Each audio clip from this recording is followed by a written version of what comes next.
Okey, baik. So kalau kita lihat, okey. So kalau kita lihat sebenarnya, okey, kesimpulannya, cikgu dah buat kesimpulan tau. Korang tengok betul-betul Baik. Kesimpulannya kita tahu kita ada zaman okey, paleolitik, okey, paleolitik, okey. Kemudian mesolitik, okey. Kemudian kita ada neolitik, okey, neolitik dan satu lagi kita ada zaman logam. Baik. Secara umumnya yang kita boleh katakanlah tentang zaman-zaman ini sekejap cikgu buat dia punya ni. Okey, baik. Secara umumnya, okey, zaman paleolitik kita boleh kata iaitu zaman di mana apa? Okey, kita kata zaman yang paling yang kita kata zaman okey asas. Okey, zaman asas di mana kita lihat bahawa alatan pun alatan yang asas sahaja. Okey, alatan yang asas sahaja. Okey, alatan yang asas, kemudian alatan okey kehidupan yang ringkas. Okey, kehidupan yang ringkas. Okey, ringkas tu ringkas, simple lah. Kehidupan yang ringkas. Peralatan pun peralatan yang asas. Okey, kehidupan yang ringkas dan sebagainya. Okey. Kejap. Apalah yang kamu kongsikan ni? Apa bendanya? Okey, aduh ya. Okey. Baik. Okey, baik. Okey, kita lihat sekarang ni. Sekejap. Okey. Cikgu tahu kamu bijak-bijak tapi tak perlulah kongsikan apa-apa okey dengan cikgu ya sebab kita tengah belajar. So tak perlu kongsi-kongsi. Korang ni okey, tak perlu kongsi apa-apa. Okey. Baik. So, kalau kita lihat di sini, okey, ini alatan asas kehidupan yang ringkas. Tapi bila zaman ni Mesolitik zaman Mesolitik, zaman yang okey, zaman hampir sama okey dengan Paleolitik. Hampir sama dengan Paleolitik. Okey, kehidupan ringkas cuma ada apa? Boleh nak salin ke? Boleh. Okey, ada pertambahan okey alatan dan juga ada pertambahan apa? Pertambahan aktiviti. Pertambahan aktiviti. Aktiviti ekonomi lah. Aktiviti ekonomi dan sebagainya. Okey. Itu kesimpulan dia. Tapi zaman Neolitik ialah zaman yang perubahan besar. Okey, zaman perubahan. Di mana apa yang berubah? Okey, kegiatan ekonomi. Maknanya kegiatan ekonomi berubah. Betul. Kegiatan ekonomi berubah. Kemudian kaedah okey mendapatkan makanan. Okey, mendapatkan makanan. Makanan juga berubah. Ini kita kena tahu. Banyak berubah betul. Betul. Okey, banyak perubahan. Kegiatan ekonomi berubah, kaedah mendapatkan makanan pun berubah. Kemudian okey, kita kata sebagai kehidupan. Okey, kehidupan pun berubah. Maknanya menjadi apa? Menjadi lebih baik. Kehidupan mereka menjadi lebih baik. Tapi kalau zaman logam, okey, zaman logam kita kata sebagai zaman okey, perubahan yang lebih maju. Zaman perubahan yang lebih maju di mana okey, pertambahan kita kata okey pertambahan aktiviti ekonomi. Ada pertambahan aktiviti ekonomi dulu okey semasa zaman Neolitik mereka menternak binatang, kemudian bercocok tanam. Tapi waktu dulu zaman logam ni okey mereka dah ada berdagang, okey tukar-tukar barang. Kemudian mereka dah ada dah ada orang yang buat tukang batu, tukang besi, dah bertambah dah aktiviti ekonomi. Okay. So kehidupan menjadi kehidupan yang lebih maju. Lebih maju sebab apa? Dah ada sistem pemerintahan. Dah ada sistem pemerintahan. Sebab itu kehidupan dia lebih maju. Okay. So itu ada sistem pemerintahan, okay, dan juga kegiatan ekonomi yang lebih baik. So kesimpulan yang kita boleh lihat di sini, okay, bermaksud ini yang cikgu nak maklumkan kepada kamu semua bahawa kehidupan, okay, kalau kita lihat di sini mengikut kategorinya, okay, ini paleolitik, mesolitik, neolitik dan logam kan. Ini perbezaan-perbezaan dia. Nampak tak? Ini perbezaan-perbezaan yang cikgu nak tunjukkan pada kamu bahawa ini zaman asas, okay, zaman hampir sama dengan paleolitik. Tapi di sini neolitik dengan logam, zaman dia telah pun berubah menjadi lebih baik. Okay. So kemudian kalau zaman paleolitik kehidupannya ringkas, okay, aktiviti kumpul makanan sahaja. Tapi pada waktu neolitik dan juga logam, okay, dia lagi bertambah. Kegiatan ekonomi telah pun berubah. So inilah kita kata sebagai apa? Sebagai kesimpulan. Okay, kesimpulan zaman prasejarah. Nampak tak? Kesimpulan zaman prasejarah. Ada pertambahan aktiviti ekonomi, okay, kehidupan lebih maju. Banyak sebenarnya nak mentionkan, tapi kita rumuskan sajalah, kesimpulkan saja. Boleh. Boleh. Nak salin, ada yang nak salin? Salinlah. Okay. Cikgu nak buat kesimpulan saja, tapi supaya kamu nampak bahawa, okay, kalau kita lihat bahawa zaman paleolitik ni, okay, dia sama, dia zaman paleolitik ni sama seperti zaman mesolitik, sama. Cuma ada pertambahan beberapa perkara saja. Pertambahan alatan, pertambahan aktiviti. Tapi mesolitik dengan neolitik tak sama langsung. Maknanya tak sama langsung. Tak sama. So mesolitik tak boleh connect dengan neolitik, tak boleh. Sebab tak sama langsung. So neolitik sama dengan apa cikgu? Neolitik ni dia sama seperti logam. Sama macam logam. Sama macam logam. Cuma dia zaman logam lebih baik. Sebab zaman logam lebih maju. Dan zaman logam ada tambah aktiviti ekonomi. Ada pertambahan aktiviti ekonomi, okay, dan dah ada sistem pemerintahan. Okay, dah ada sistem pemerintahan. So ini kesimpulan daripada ciri-ciri zaman prasejarah tu. Okey, baik. Kalau siapa yang kata dah salin, okey. Dah salin bagi tahu, dah siap bagi tahu. Cikgu tak suruh kamu salin, tapi kalau kamu nak salin boleh. Dan kalau kamu nak salin, cikgu bagi masa, okey, untuk kamu salin supaya kamu faham bahawa inilah dia punya kesimpulannya.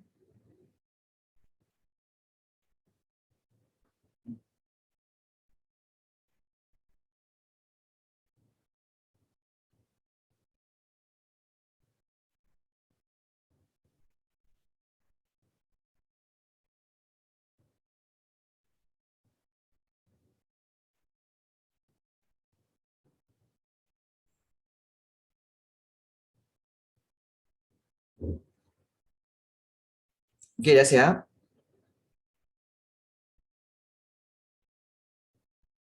Dah. Okey, baik. So ada yang kata dah.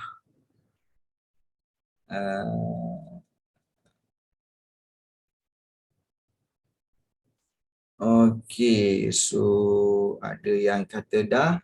Okey, so dah. Kalau dah nanti kan cikgu tutup nanti. Ke belum dah? Dah Dah. okey. So okey, yang lain-lain pun sudah. So cikgu pergi, kita akan teruskan pembelajaran kita yang seterusnya. Okey, iaitu berkaitan dengan okey. Baik, so kita teruskan Kita teruskan dengan okey, kesinambungan sumbangan zaman prasejarah kepada kemajuan kehidupan manusia. Kesinambungan kesinambungan ini maksudnya adalah kita kata kaitan, sambungan. Sambungan aktiviti zaman prasejarah kepada kemajuan kehidupan manusia pada zaman sekarang. Maksudnya di sini, ada tak aktiviti-aktiviti zaman prasejarah dulu yang dibuat sampai sekarang? Contohnya, ada tak aktiviti memburu makanan zaman prasejarah tu dibuat pada zaman sekarang? Zaman kita ni. Ada tak aktiviti mengumpul buah-buahan seperti zaman prasejarah, zaman paleolitik tu? Ada tak buat sampai sekarang? Ada tak aktiviti menangkap ikan tu zaman-zaman dulu, zaman prasejarah tu? Ada tak lagi dibuat sampai sekarang? Semuanya ada. Semuanya ada. Baik. So kalau kita lihat, apakah aktiviti yang masih lagi ada daripada zaman prasejarah sampai sekarang? Ini antara aktiviti dia. Iaitu, kalau kita lihat seperti aktiviti pertanian. Pertanian pada zaman dulu, zaman Neolitik, masa bercucuk tanam. Kita tahu kan, manusia mula bercucuk tanam pada zaman Neolitik. Dan antara jenis tanaman yang diorang tanam seperti padi, gandum dan juga barley. Dan untuk apa aktiviti ini? Menjadi sumber makanan untuk manusia. Baik. Dan punca pertanian inilah menyebabkan mereka tinggal dan manusia tinggal secara menetap. Mereka tinggal satu tempat. Dan adakah aktiviti ini masih teruskan? Ya, terus diamalkan oleh manusia dan menjadi pekerjaan yang penting sampai hari ini. Ada kan? Namun perbezaannya adalah pada zaman dulu aktiviti pertanian tu dibuat secara kecil-kecilan, nampak tak? Diorang tanam, bercucuk tanam untuk keperluan makanan. Kalau di kampung-kampung untuk keperluan sendiri, dipanggil sebagai pertanian sara diri. Maknanya pertanian untuk diri sendiri. Tapi zaman sekarang dah jadi pertanian komersial. Okey, kalau ada yang tanya, cikgu, apa itu komersial? Komersial itu bermaksud pertanian untuk menghasilkan keuntungan. Sebab itu pertanian ini dibuat secara besar-besaran untuk tujuan jualan. Contohnya gambar apa ni? Okey, ini gambar pokok-pokok teh. Di mana? Pokok-pokok teh iaitu di Cameron Highland. Kan? Ya, pokok-pokok teh di Cameron Highland. Okey. Baik. So, itu aktiviti pertanian yang pertama. Masih lagi buat sampai sekarang. Kemudian, yang kedua, aktiviti memburu binatang. Aktiviti memburu binatang, orang-orang zaman prasejarah dulu, aktiviti memburu binatang ini dilakukan dengan menggunakan senjata yang dibuat daripada batu, daripada tulang, kayu, gangsa dan juga besi. Tombak dan panah pun pernah digunakan. Okay. Tapi itu zaman dahulu. Okay. Sekarang ini, aktiviti moden. Memburu bukan lagi suatu pekerjaan, tapi aktiviti memburu binatang itu adalah satu hobi. It's just hobi. Memburu binatang dalam hutan itu adalah hobi menggunakan senjata yang lebih canggih. Menggunakan apa? Menggunakan senapang. Menggunakan senapang. Kalau tembak guna senapang, bunyinya apa? Macam mana bunyi senapang? Macam mana bunyi tembakan senapang? Siapa tahu? Macam mana bunyi tembakan senapang? Bunyi tembakan senapang sebenarnya dia bergantung kepada tempat. Yin Siu. Kenapa Yin Siu? Okey, dia bunyi tu bergantung kepada tempat. Contoh, kalau di tanah Melayu ataupun di Malaysia, bunyi tembakannya adalah bunyi apa? Bunyi dah. Dia bunyi dah. Gitu. Kalau di Indonesia, bunyinya apa? Bunyinya ceder. Bunyi senapang. Ceder. Itu bunyi senapang di Indonesia. Yep. Kalau bunyi di Thailand, cedai. Cedai. Itu bunyi senapang di Indonesia. Lain. Lain tempat, lain bunyi dia. Pernah dengar? Pernah dengar bunyi tembakan-tembakan seperti itu? Tak pernah dengar lagi? Okay. So, cuba dengar. Okey. Baik. Itu antara bunyi-bunyi dia lah. Okey. Baik, cikgu. Sekarang ni boleh memburu lagi ke? Boleh. Tapi, kalau nak memburu binatang ini, perlu dapatkan lesen daripada pihak berkuasa. Lesen berburu binatang. Kena minta dengan Jabatan Perkhidmatan dulu, baru Jabatan Perkhidmatan bagi kita kebenaran untuk memburu binatang dalam hutan. Itu sekarang dah jadi aktiviti hobi je lah. Ya, hobi saja. Tapi kalau menternak binatang, menternak binatang daripada zaman dulu lagi ya. Manusia telah mempunyai kemahiran menternak binatang. Okey. Dan okey, yang ini memang gambaran penternakan binatang zaman Neolitik dulu. Tetapi lama-kelamaan sekarang ni kita buat penternakan secara komersial. Maknanya penternakan untuk keuntungan. Contoh, penternakan lembu yang ada di Kundasang tu lah, iaitu di Sabah. So, penternakan lembu ini untuk tujuan komersial. Tujuan komersial untuk apa? Untuk dapatkan daging dia dan juga untuk mendapatkan bahan-bahan tenusu. Maknanya untuk buat produk-produk susu berasaskan susu. Penternak binatang. Nampak tak? Okey. So aktiviti utama yang bersambung masih ada lagi sampai sekarang seperti aktiviti pertanian, kemudian aktiviti memburu binatang dan juga aktiviti menternak binatang. Selain daripada itu, kita sekarang ni pun telah ada peralatan. Peralatan zaman batu dulu memang guna batu sahaja. Kemudian bila zaman logam, kita tengok dah ada peralatan yang menggunakan yang dibuat daripada besi.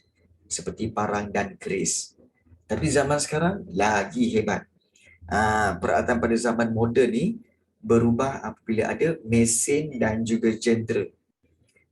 Aktiviti nak memotong ni, tengok ini alatan untuk memotong daging ya, dan menghiris daging. So dia ada mesin dia. Mesin untuk memotong dan menghiris daging. So dah tak guna pisau dah semua Sekarang guna mesin saja. Maju. Maknanya aktiviti peralatan tu masih lagi ada sampai sekarang.